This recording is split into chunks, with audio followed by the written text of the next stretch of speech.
So let's pick one leg, and you're just going to shift it in and out. And then we can go to the other leg, shifting it in and out. And then back to both. So let's try some variations. When you shift to one side, you're going to take the unweighted leg and make it straight. And that's the leg that's going to work the shimmy. And you really want to bend the support leg. And change. Straight leg. Support leg bent.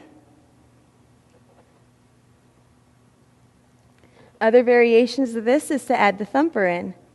So when you go to the side and you shimmy, you're going to start to add that drop release.